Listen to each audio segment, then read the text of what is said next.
nerangake hati-hati ngaji baru mudah ngerti. Ternyata pendapat itu banyak. Tafsir itu banyak sekali. Di beberapa keterangan saya berikan ini tidak semua ulama ngomong ke apa sih beda tafsir ini, tapi dahulu watok. Apa sih bedanya Lailatul Qadar? Apa bedanya Lailatul Qadar dengan nuzulul Quran? Nah, apa bedanya? Nuzulul Quran, turunnya Quran, Lailatul Qadar, turunnya Quran. Nah, ternyata belum, maka paham. Dibaca nih tafsirnya. Inna Jibrila nazala bil Qur'ani jumlatan wahidan fi lailatul qadar wa kanat lailat arba'in wa ishrina min Ramadan minal lauhil mahfud ila sama'id dunya. Lailatul Qadar itu Quran turun dengan bentuk, dengan runtutan ayat surat yang seperti kita baca hari ini. Itu namanya Lailatul Qadar. Versi tafsir Munir, kapan Lailatul Qadar itu? Tanggal 24 malam 24. Mau ngaji kitab beliau maneh, nasi malam selawi, malam itu libur macam-macam.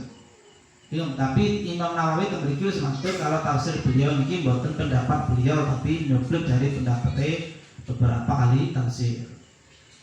Maka Lailatul Qadar turun Quran, malaikat Jibril membawa Quran dari Lauhul Mahfud ke langit dunia, namanya Baitul Izzah.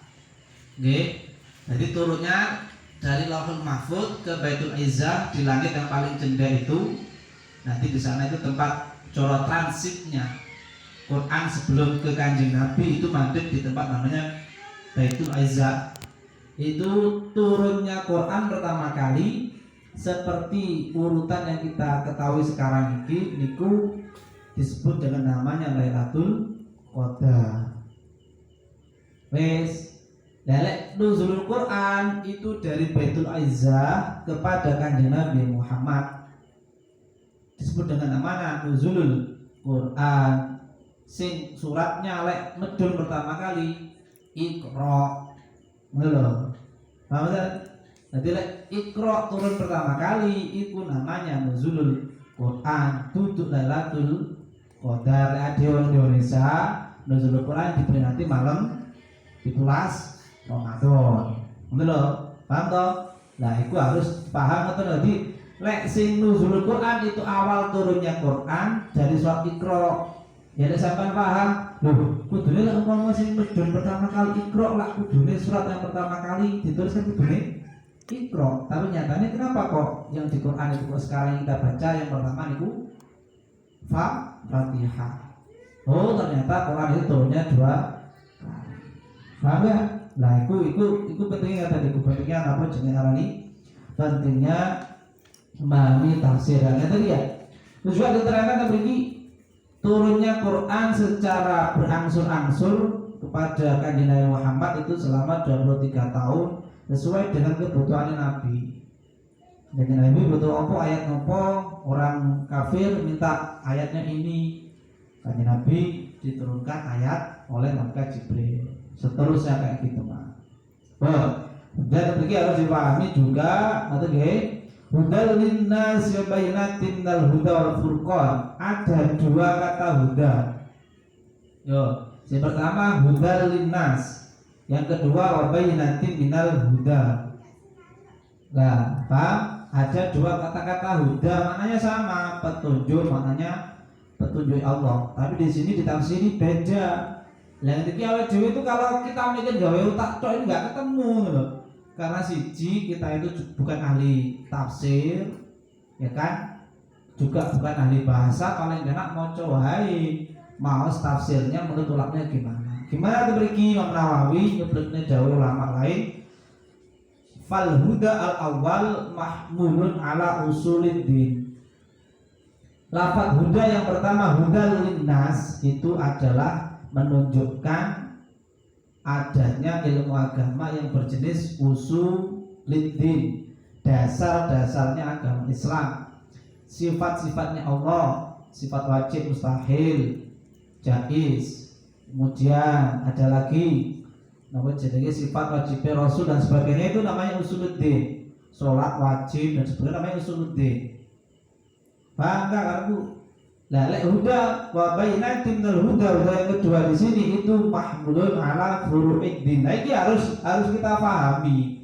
Betul. Nah, dalam Islam itu beda dalam urusan usuluddin itu berbahaya. Dalam urusan akidah bisa murtad awake dhewe kok. Saya contoh kan contohnya kan Gusti Allah punya tangan umpama kan. Ya Allahi fawqa aydihim. Tangannya Allah di atas tangannya orang-orang Yahudi. Kalau sampai berani mengatakan tangannya Allah itu tangannya kayak awake dhewe gini. Ayo, atau tangannya kayak sama pikir wah, kayak tangannya Dewa Siwa papat. Mujure. Itu tidak boleh.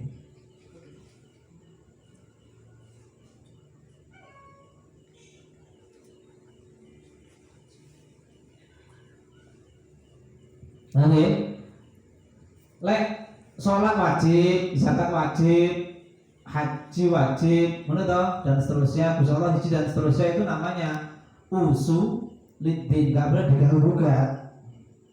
Lek furu'iddin, nah iki tak contoh ke sholat, mau praktek sholat diawali dengan takbiratul ihram, enek doa iftitah sing model piye, enek kunute, enek sholawate, iku jenenge namanya furu'iddin.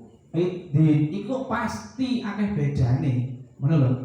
Pasti beda-beda ulama itu.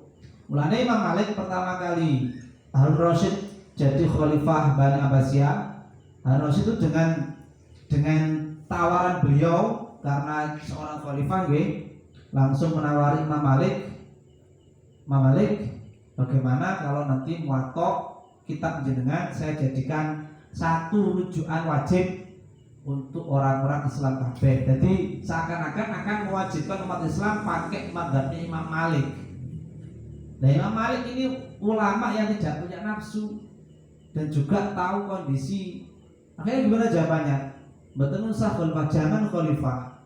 Urusan furu'iddin, urusan furu' cabang-cabang agama itu tidak bisa dibatasi. Satu ulama dan ulama yang lain beda pendapat. Nek jenengan paksa, kalau sampai maksa, Anda paksa pakai madhab saya, nanti tidak menghargai madhab lain. Jadi Imam Malik tuh, coba saya bayangkan kalau ulama itu, Imam Malik umpama itu punya nafsu, oh ya bisa mungkin betul saya benar lebih masyhur, biar terkenal saya, ulama lain biar sak desa lu kabeh, ngono kan? Paham kan? Jadi dalam masalah furu'iddin beda itu kudune ngono lho, nggak bisa diganggukan. Karena memang jauh kanjeng Nabi tegone ulama itu beda dengan sahabatnya beda-beda. Tak contohnya kan, satu sahabat kok ayu amal afdol. Nabi amal mana yang paling utama?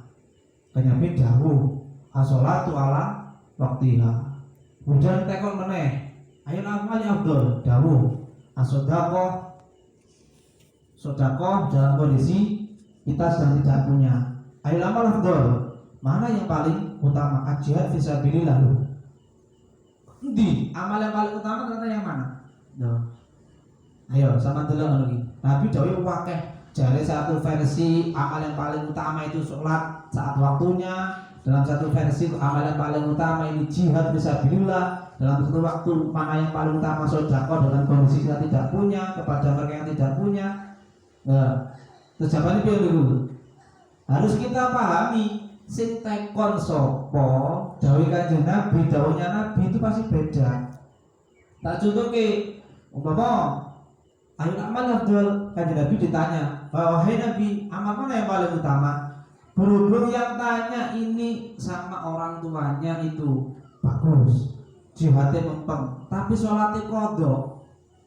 Nabi jawabnya amal yang paling utama as-sholatu ala waktiha, agar dia itu tidak menyepelekan sholat. Betul teriko kalimnya, namanya betul. Paham tak? Nah, enak ulama, enak sahabat lagi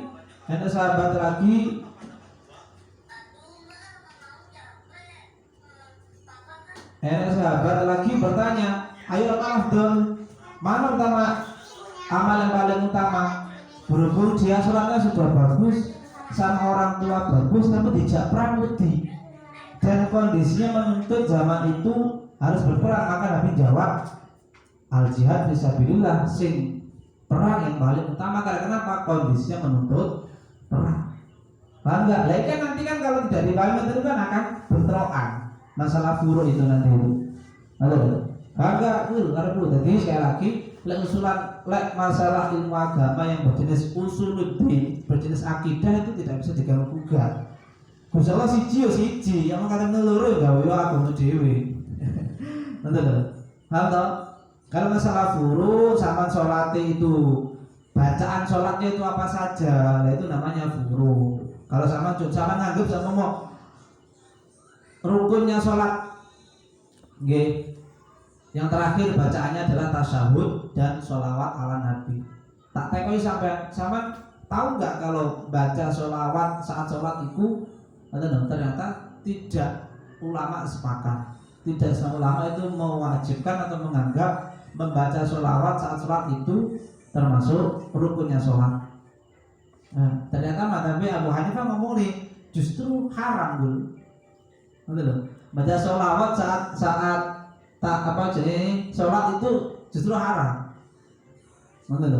Sama bocor namanya perbedaan madhabul arba'ah itu. Lho kok iso Pak? Karena ya dewi hadis yang dipakai ulama Imam Syafi'i dengan Imam Abu Hanifah itu beda. Jadi tak mungkin sampean namanya usuluddin. Jadi kan iki masalah kayak dhewe iki sing paling sering kan koyo ziarah kubur, salaman mari sholat jamaah, pujian itu jadi namanya masalah-masalah furu. Gak usah digawe gede, tidak usah diperbesar masalah furu itu. Kita nggak akan pernah ketemu titik temunya itu masalah cabang-cabangnya agama. Paham ya? Jadi ben sama jadi uang itu ben dadi uang sing open minded. Jadi pikirannya itu terbuka. Aku tuh ini, gak ini kafir. Nah itu bahaya itu namanya. Paham? Bersama berarti uang Islam sing punya wawasan luas, nanti terus punya jiwa namanya tawasud, wasatiyah, moderat. Bismillahirrahmanirrahim. Faman syahida minkum asy-syahra falyasumhu.